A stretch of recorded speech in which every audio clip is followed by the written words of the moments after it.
They say the worst kind of betrayal comes from those closest to you. But no one ever warns you what it feels like when you open the door, and the betrayal is lying naked on your own sheets. My name is Anna Morel. I'm an architect. And this is the story of how I found the two people I loved most, my boyfriend Julian and my best friend Claire, destroying everything I had built. And how I used design, truth, and a little cruelty to bring it all crashing down. That evening started like any other. I'd just come back early from a client meeting in Bordeaux. The sun was setting, casting long shadows across the buildings I usually admired. But that day, the beauty of the city felt sharp, like glass. Something in my gut told me not to go home. Something in my bones whispered wait. I didn't listen. I walked in and heard them before I saw them. Laughter. Familiar. Too familiar. Then silence. Then the creak of our bed frame. And when I opened the door, there they were. Two people who had once held my entire world in their hands, holding each other instead. I didn't scream. I didn't cry. I simply turned around and walked out. Because in that moment, I knew something with bone-deep clarity. This wasn't the end of my story. It was the blueprint for theirs. I didn't text them. I didn't block them. I didn't play the victim. What I did was plan. Because architects don't panic. We redesign. I started gathering evidence. Screenshots, photos, emails. But I didn't keep it to myself. No. I printed everything. I laid it out on tracing paper. I pinned it on my inspiration wall next to project blueprints. Side by side, a house I was designing for a client, and the house of lies they built behind my back. Then, I designed something new. Not a building. A public exhibition. I called it Transparency. It was held at the same gallery where Julian and I had attended a charity gala the year before. He had kissed me under the lights. Claire had toasted us. Now? I reserved the space for myself. I invited everyone. My colleagues. My family. Even the city's design press. And in the middle of the room, printed in architectural scale and perfect detail, were their text messages. Their photos. Their betrayal. No captions. No names. Just dates. Coordinates. Floor plans of deceit. They walked in thinking it was an exhibit on modern relationships. They left in silence. And I finally spoke. They didn't speak to me after the exhibit. Not a word. Julian moved out of our shared apartment in a hurry, leaving behind only the things he couldn't fit in a single suitcase, a scarf, a mug I designed for his birthday, and a crumpled love letter I once hid in his coat pocket. Claire disappeared from our group chats. She blocked me before I even had a chance to decide if I would have spoken to her. But the silence didn't bring me peace. Not yet. Revenge had been satisfying, but temporary. Cathartic, but not complete. I still had their dust in my lungs. And worse, I had questions that screamed for answers in the middle of the night. How long had it been going on? Who else knew? Did they laugh behind my back while I poured myself into deadlines and weekend calls? I didn't chase those answers. Instead, I chased myself. I went back to the last place I felt whole, my grandmother's cottage in Provence. Stone walls, wild rosemary in the wind, and silence that didn't echo betrayal. It was there that I unpacked the weight I had carried, not the betrayal, but the belief that I had somehow caused it. That I had been too cold, too focused on work, too blind. It was a lie they never had to say out loud. The world says it for women all the time. But I began to rebuild differently. I redesigned a project I had shelved the year before, a community center for women navigating heartbreak, housing insecurity, and identity collapse. It had felt too personal when I first drew it. Too raw. Now? It felt necessary. Every beam, every corridor, every lightwell became a metaphor. A way to tell myself, you are not broken. You are becoming. And the more I built, the more I remembered who I was before them. Julian was just one chapter. Claire was one crack in the wall. But I had always been the architect. When I returned to Paris, I was no longer seeking closure, I was delivering it. People started asking me to speak. At conferences. On panels. Even in classrooms. My story had become more than gossip. It was now a blueprint, for women tired of watching their worlds be torn down by people who only knew how to steal, not build. And then came the article. An anonymous submission to an architecture magazine, about a young designer who weaponized vulnerability for attention. It didn't take long to trace it. The writing was passive-aggressive, arrogant, and familiar. Julian. He had failed to break me privately. Now he wanted to undermine me publicly. But I didn't respond with rage. I responded with proof. I published the full concept story behind my exhibit, side by side with a new gallery titled Foundations of Deception. It wasn't about him or Claire. It was about how women are taught to apologize for other people's failures. It was about how silence protects the guilty. It was about reclaiming the space where lies once lived.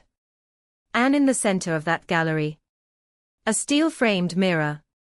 Etched into the bottom corner were 6 words. This was never about your reflection. It was about mine. Grief is not just about loss.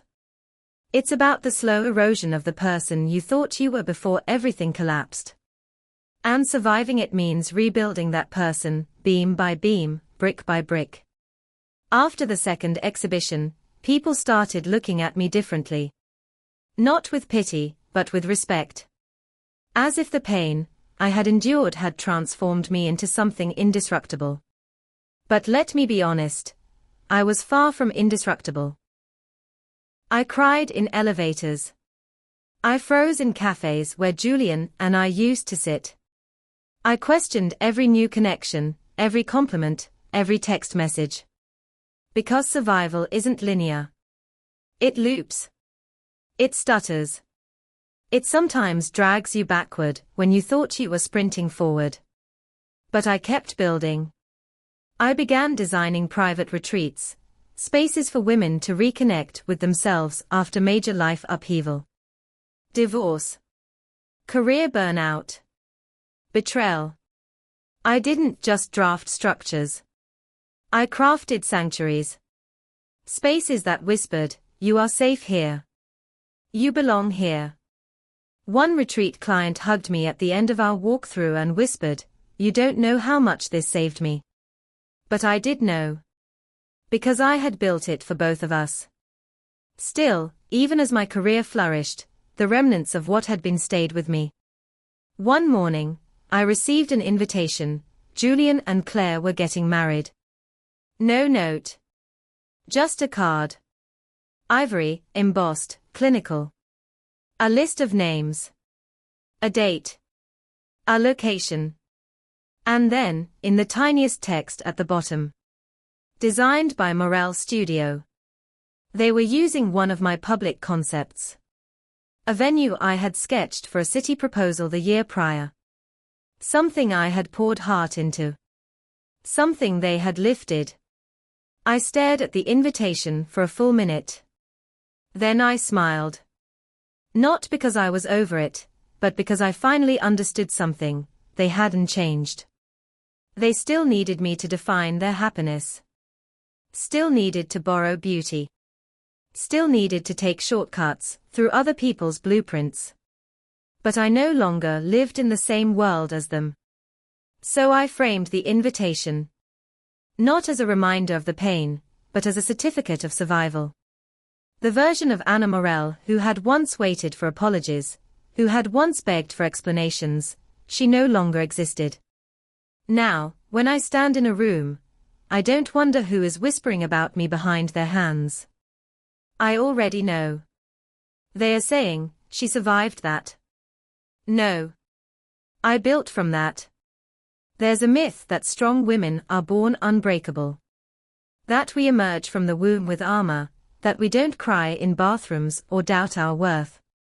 But I wasn't born strong. I was built, layered in mistakes, poured over years, cured by betrayal, and reinforced by my refusal to disappear. And like all structures, I needed a foundation. Mine came from generations of women who were never allowed to speak their minds. My grandmother, who drew houses on napkins, but never got to study architecture. My mother, who shelved dreams for diapers and dinner tables. And me, the first woman in our family to sign blueprints with her own name. I carried them in every pencil stroke. Every line I drew wasn't just a wall, it was a wall they never got to build. And that gave me roots. Still, the world wasn't ready for me. When I launched my firm, Morel Studio, industry men called me ambitious, like it was a warning. Clients asked if they could speak to the lead architect, not knowing it was me. They smiled when I walked in, but doubted when I spoke. And after the betrayal, oh, they doubted even more. She's unstable. She's emotional. She turned her personal drama into a gallery. What's next? A reality show. Let them talk. Let them whisper behind conference room glass. I made sure the glass was soundproof and bulletproof. Because I kept showing up. Not for them.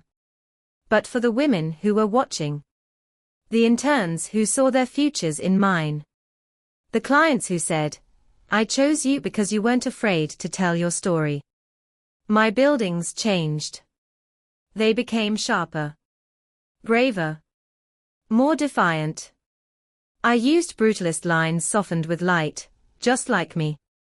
Strong. Exposed. And still full of warmth. One project was a housing complex for single mothers. Another, a cultural center honoring erased female voices in French design history. I wasn't just building walls, I was carving out spaces for the unheard. And every time someone questioned my ability, I remembered. They tried to erase me with a betrayal. But I rebuilt with purpose. I no longer wanted to be liked. I wanted to be loud. Visibly, unapologetically successful. And not because of what I'd been through, but because of what I'd built in spite of it. I didn't break the glass ceiling. I redesigned the whole damn roof. And under it, there was room for more women than ever before. They say closure is overrated. That it's something we chase in others when we really need to find it in ourselves. I used to believe that too. Until the day I saw them again. It wasn't planned. I was attending a panel on sustainability in urban design. I'd just finished presenting my latest project, a collaboration with an all-female team rebuilding post-industrial zones with community housing. The applause still echoed in my ears when I stepped into the lobby and saw them. Julian. Claire. They were older, thinner, dressed in muted beige like they wanted to disappear into the walls. He looked at me like he didn't know whether to smile or run. She held his hand too tightly, like a lifeline. For a moment, I just stood there, observing. It wasn't satisfaction I felt. It wasn't revenge. It was clarity. I had thought that seeing them again would trigger old wounds, reopen hidden chambers of pain. But instead, I felt nothing. Not numbness. Peace. They came toward me, hesitant, cautious. Julian opened his mouth first. Anna. No, I said, gently but firmly. I didn't need their apology. I didn't need their explanations.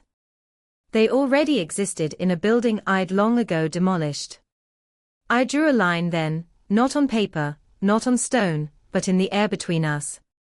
This is my space, I said. You're not welcome in it.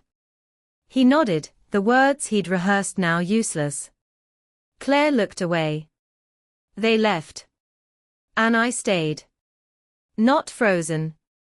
Not fragile. But full. Later that evening, I walked alone along the Seine. My heels echoed against the old stone, my coat fluttering behind me like a banner. I thought of the girl I had been, the one who used to edit herself to be easier to love. She no longer lived here. Now, I write my name in ink. In blueprints. In legacy. And if you ask me what I built from all this, I will say, I built a woman who doesn't wait to be chosen. I built a life no one can steal. I built a name that echoes louder than their betrayal ever could. I am Anna Morel. And I don't live in ruins. I design the future.